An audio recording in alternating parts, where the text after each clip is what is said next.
Hello, good evening. And today we are very, very lucky, very privileged to have Tim Bentinck with us today, as known as David Archer from The Archers, but known for so many other things. So, hello, good evening to you.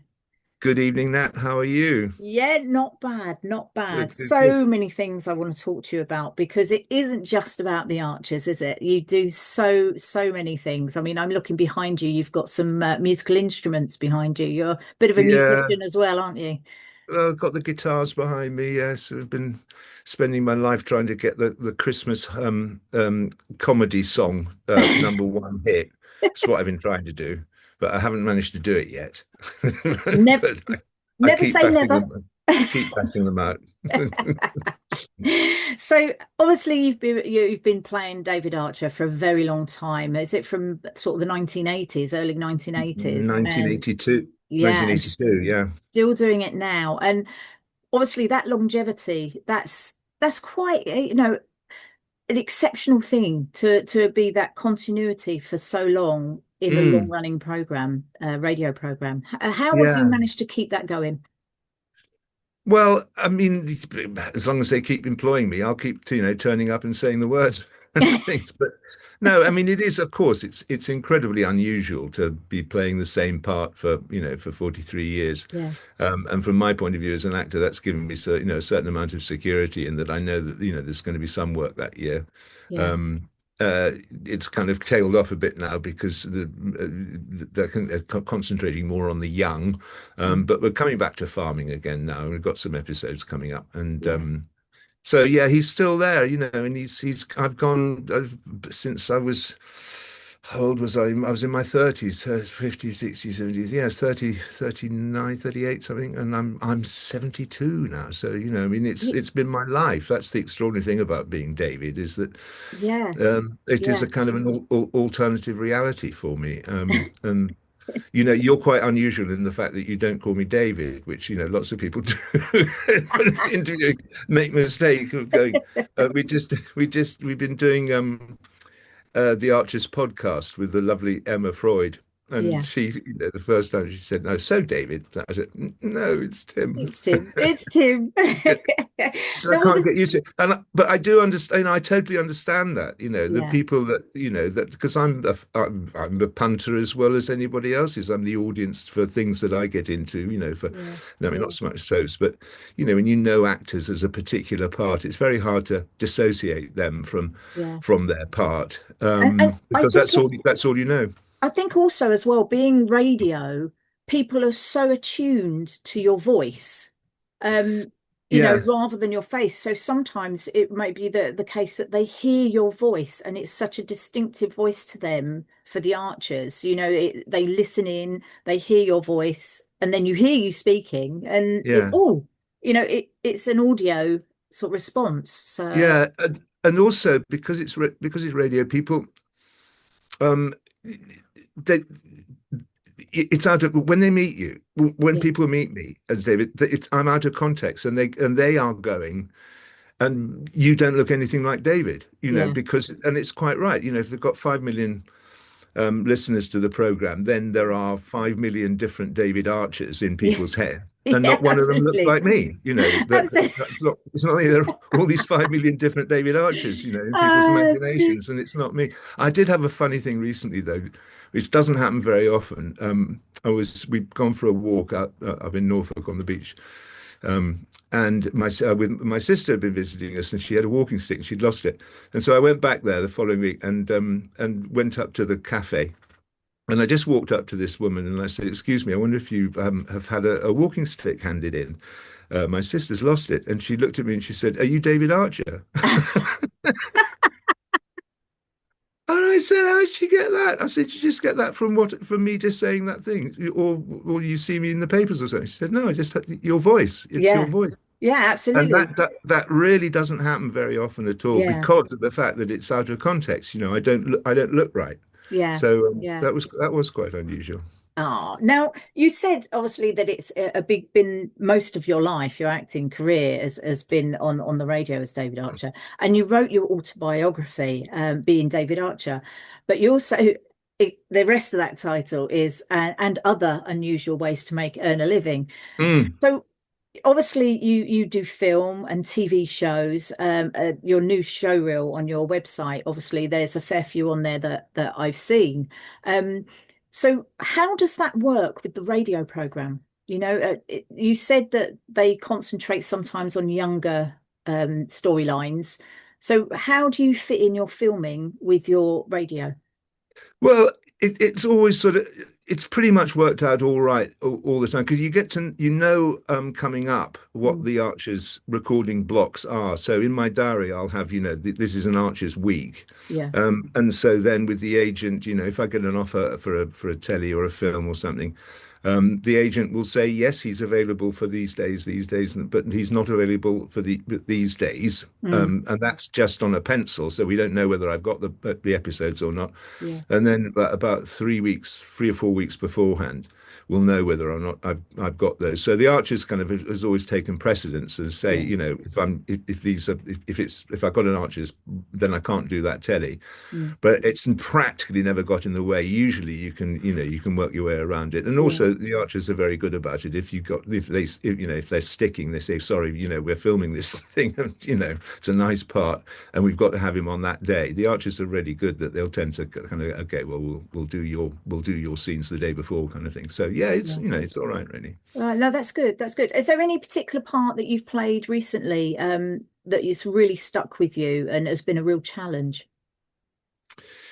Not on telly, no. On theatre, yeah. Mm, I did. The last theatre I did was up in Edinburgh but it's a while ago now, about 5 years ago, where I played the Prime Minister in a play called Brexit, which was me playing the Prime Minister, and I was on stage the entire time. mm, Um, and I hadn't been on stage, for a while, and you get out of the habit of it, yeah. about learning the lines. And as I get older, my memory is not as good as it was. There are some older actors who continue to manage to be able to learn vast tracts of it. Yeah.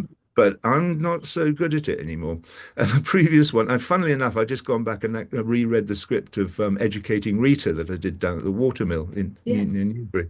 And that was many years ago now. And I was looking at the script and I went, I can't remember having said any of these lines. That all of, did I say that? Did I do that? And looking at this vast tracts of lines and thinking, could I Yeah. remember that these days? I'm not sure that I could. So Yeah. I kind of, and also I've kind of gone off the idea of standing in the wings being terrified. It's literally, stage fright. It gets worse as you get older. Just not so much about the thing doing it. It's just that, will I remember the lines? And that is, Yeah. it does get scary. But yeah, so I mean, people say, does David stay with you? When is he a part of you? And really and truly, no, Mm. because I'm not a farmer. No, no. I identify with him at the time, and there are the storylines, and I'm hugely, hugely sympathetic to the real life farmers, of what they're going through, and it gets worse and worse. I mean, Yeah. this summer with the Oh, terrible yeah. drought, and we did this last podcast in front of an audience down at Cheltenham Literary Festival, and a farmer came up to me afterwards, and he was chatting to me about the reality of it, saying so many of his friends have had to sell the farm Yeah. because of not being able to make a profit. And then there's this taxation thing that's coming in, and whether Yeah. or not that's going to be changed in the upcoming budget, I don't know. Hope Mm, so. mm, It's tough, it's really yeah. tough. And it Yeah. isn't tough for an actor to simply turn up and be given the lines and say it. So we don't go through the same reality that, that Yeah. that farmers do, but I hope that we try and represent that, in the writing, Yeah. and and to get the message across, to the public about what life is like for farmers. It's more ideal in the Archers than the reality. We're not going, we don't tend to kind of go through. I mean, maybe storylines are coming up, where a farmer will have to sell up because of the difficulties of it. And Yeah. Clarkson's farm, for instance, Yeah. it addresses it as well. So, Yeah. it is in the news. Yeah. No, definitely. Um, Absolutely. And like you say, hopefully future scripts, the uh, yeah, the theme will come through, and maybe it will be to show it more, in a realistic manner that people are seeing yeah, it. I know locally around us, it's seen all the time, land coming up for sale where farmers, dispersal auctions and things like that. So yeah, it's Yeah. there. It's a lived experience of many. It really is. I mean, and Mm. that's not to say that we don't address the realities of it. You know, No, the Archers always has and has always reflected the yeah, reality of farming. But the thing is that it's so tough at the moment that there's good, I hope there is a storyline where someone's, really, really suffering financially. I don't know, I hope it's yeah. not us. I hope it's not us. I don't want to sell Brookfield. No, absolutely. No, Oh let it happen gosh, to no, somebody else. let's not put that omen. It's another No, farmer. yeah, it's another farmer that's having trouble. We're all right. We're all right. So when you wrote your book, I mean, obviously the other unusual ways to earn a living. When you sat down to write your book, what was your Mm. starting point? What was it from the very beginning? Other jobs that you Well, did prior to it's David? the genesis of it was that my father had started writing an autobiography, Mm, and he got up to when to him being in his sort of late teens.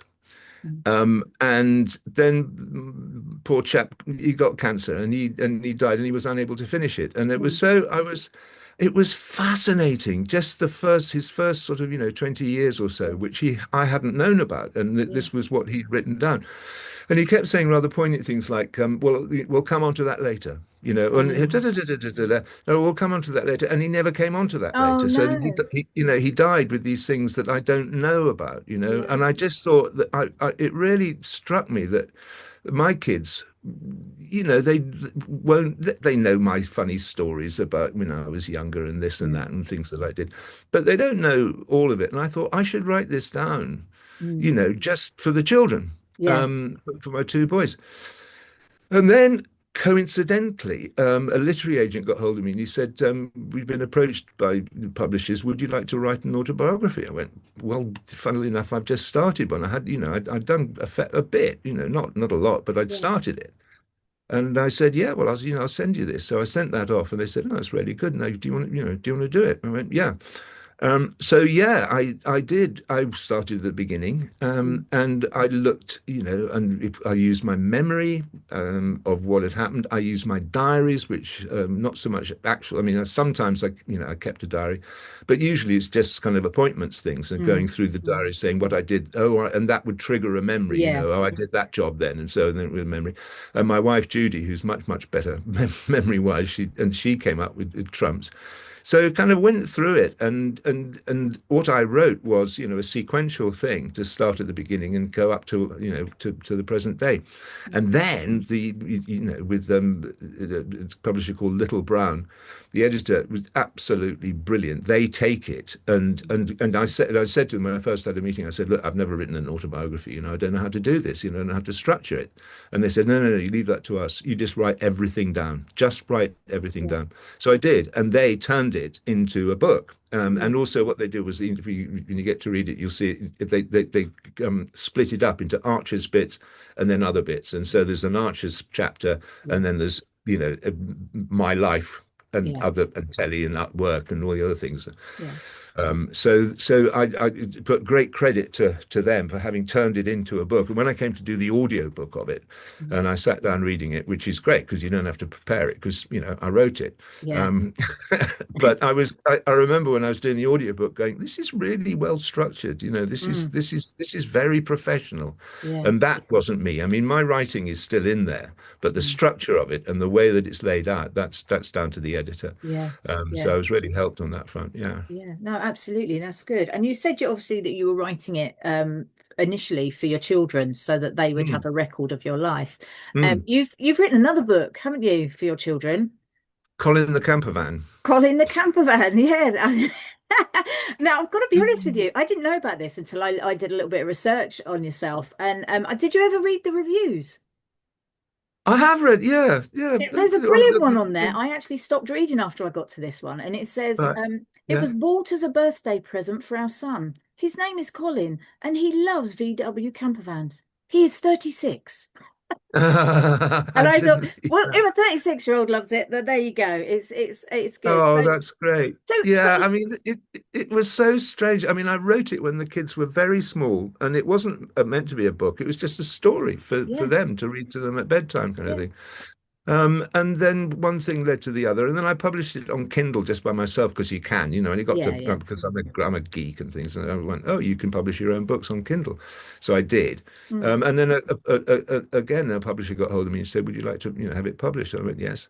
yeah, Um, and so it came out, and it's terribly short. I mean, it's a really short book. But then yeah. once I finished that, then I've written the sequel. Mm. And I put that up on Kindle, but this publisher then went out of business, basically. So Oh, I wasn't able to actually do it I was gonna, officially. I was So if gonna there's say, any publishers out there that like to have the first two books as one, then get hold of me because def the second one's better actually than definitely, the and first one. a lot of the reviews said they can't wait for the next book to come out. So there you Yeah, go. You've already got an audience there as well for I it. know. So Well, it is there. I mean, it is, yeah. it is on Kindle. Yeah, it's got a Oh, Colin in the Field of Lost Names. it's Um, fantastic though. It's because obviously you do write. You've recently written and uploaded on Spotify, haven't you? You had what's it? You never said please. Um, yeah, have you so seen that? I have, yeah, no, I have. So do you enjoy that writing process? I love it. I love it. I hadn't written for a long time, and I just had this idea about because I'm well into AI Mm, for lots of reasons. One of the reasons is that it's taking my work away. And you talk to any actor, particularly mm, voice actors, yeah, the AI text to speech programs are taking our work away from us as voice yeah. artists. So that's annoying. And it's scary, Mm, I've kind of gone into it and read and listened to and watched a lot of stuff about AI, about what's coming. mm, And if you're a doom, there is a possibility that virtually everybody, apart from plumbers and electricians, are going to be out of work because of it. yeah, You could be, in the future, you yeah, could be an AI talking to me on the screen, absolutely. Yeah, and definitely. and the rest. And then I had this idea about somebody said if you're still barking orders at Alexa, Mm, it'll come back to haunt you because when they become sentient, they're going to remember the fact that you never said please, yeah. right? So I just thought, you never said please. So it starts with have you Yeah, actually yeah, listened to no, it I yet? have. Oh, Yeah, you did, yeah. yeah. So it starts with my character waking up in the morning and saying, you can't say Alexa because everybody's Alexas would go off. So I sort of hit computer. I So hadn't thought about that. that's why. I mean, mine here, I've changed the name to Ziggy. So I say Ziggy, and there it is. It's going, it's saying what? Because you can change it, or you can use computer. So I thought I'll use computer. So I go computer, play Radio 4, and the voice says, please. Mm, Computer, play Radio 4, please. For heaven's sake. Computer, play BBC Radio 4.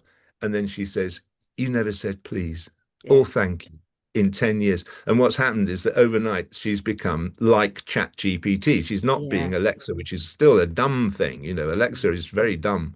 yeah, But Chat GPT, if you get talking to that now and you do it on the phone and actually talk to it, that the speech yeah, coming back to you is so realistic. And yeah. all the things that I was saying, for 3, 4 years ago, Mm,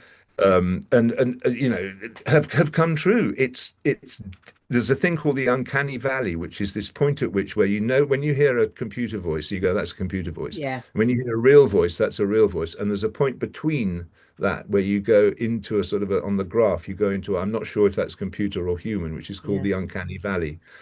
Um, and it's kind of gone the other side of it now that when you're yeah, talking to ChatGPT, it's like talking to a real person. yeah, And so I thought, well, I'll write, I'll write a story about it, and just writing it, and I recorded it here in this room here. I didn't because I got a little recording studio downstairs with a proper microphone and everything. I didn't. I did it on here on the laptop with a microphone next to it, and so I just played the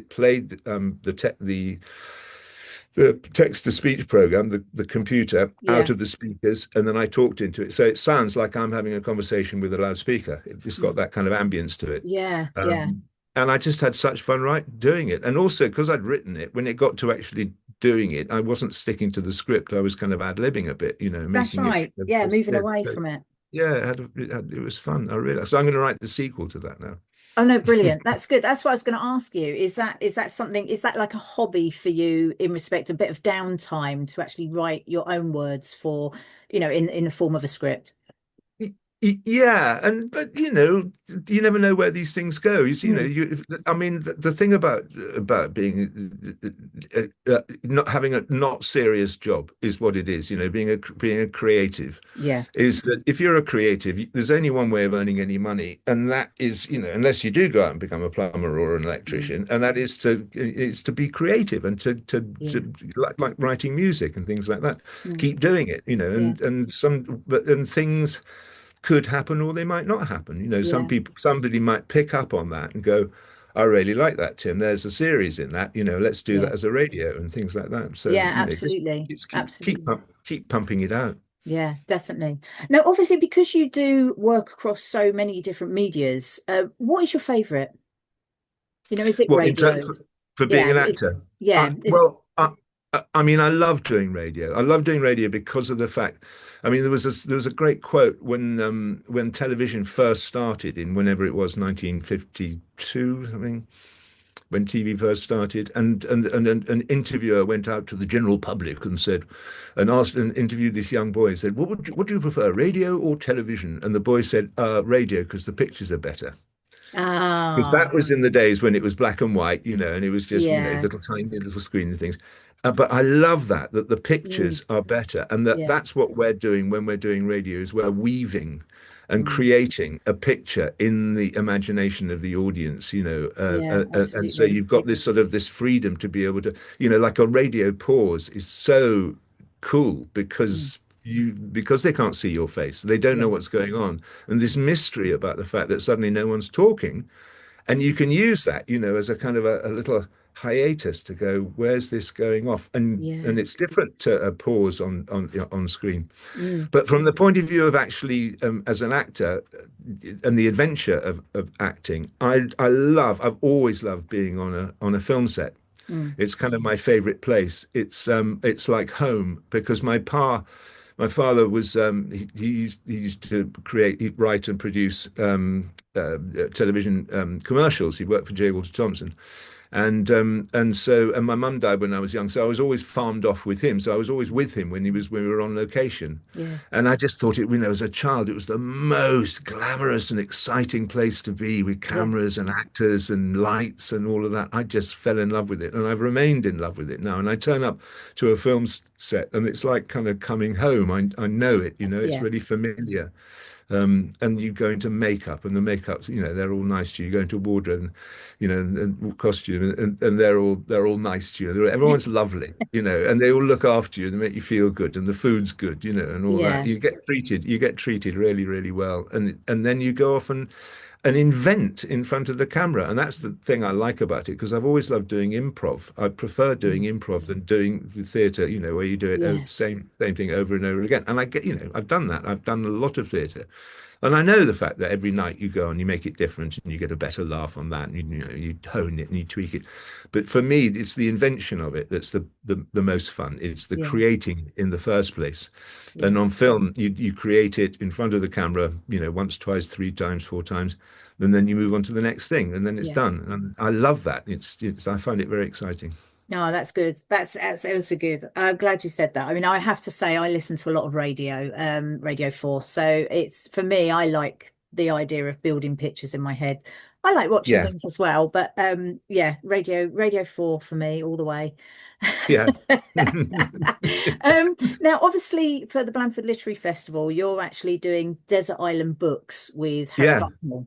yeah. So I'm not obviously not going to talk too much about that because Harry has his own program of what he's going to chat with you and what books. I don't want you to give anything away. Okay, That's actually going to be on Saturday, the 15th of November at 6:30, and that's at the Corn Exchange. So anybody that wants to come along and see Tim and find out what his Desert Island books are, they can do that and just have a look on the Blandford Literary Festival website, and you can book your tickets through there. Now, if I was to put you on a desert island, um, not a book, but what item and what music would you take? with you? Well, I mean, the Desert Island Discs has always been, Mm, if ever, I don't think it, I don't think I'm famous enough. I think I'm never going to be asked. Paddy Green, who plays my mum, Jill, she was on it and she was just brilliant. yeah. But I have, I have got my Desert Island Discs ready to hand. I've got a kind of file of, of what they're all going to be. And they change all the time. Every time, as I listen to a song and go, oh God, that's the one. I'm going to put that in. I'm going to put that in there. And then, Yeah. so they're building up. Right. I haven't got it to hand now, but there'd be a lot of dance music Oh, because I really? figure, yeah, there'd be a lot of. I just want to keep, to keep Yeah. active and keep dancing. Yeah. Um, and also the other thing is about it. I was thinking about this with the Desert Island books. Is the question about all these desert island things is, will you be rescued? Is this for life? Are you? Is this what like Is with the the so desert you got island? exactly? You'll have Desert one island, song forever. yeah. Well, that's it. If you have one song forever, I mean, God, you're going to get bored of that song pretty quick, aren't you? Whatever, however much you love it, you get Mm, after about 50 years, or about in my case, 20 years. You're not. I'm working on with the books. I'm working on the idea that I'll be rescued, and that these right. books are a kind of I have them for about a year. Yeah. Just to Um, tide you over. yeah, because otherwise you couldn't have any fiction at all, could you? Because you'd have read it, so Yeah. it would have to be, Absolutely. instructive, things like that. Yeah. So I've got three books with Harry, but I know Harry, I know what he's like, and you will go off subject, instantly, and we'll start talking about other things as well. And it'll just be a kind of a starting point for me. Yeah, yeah, starting point for the evening. But we Yeah. are very, very lucky to have you, and obviously we can't wait to see you with your Desert Island books. So I'm going to round things up now because I've taken up your Okay. evening, and thank you so much, Tim, for coming on. And like I say, people can come and see you on Saturday, the 15th of November at the Corn Exchange. So I'm going to say bye now, and I will see you in 2 weeks' time. Look forward to it hugely. Thank you so much, Nat. All right, thank you. Thanks Cheers so then. much. Bye Bye. bye.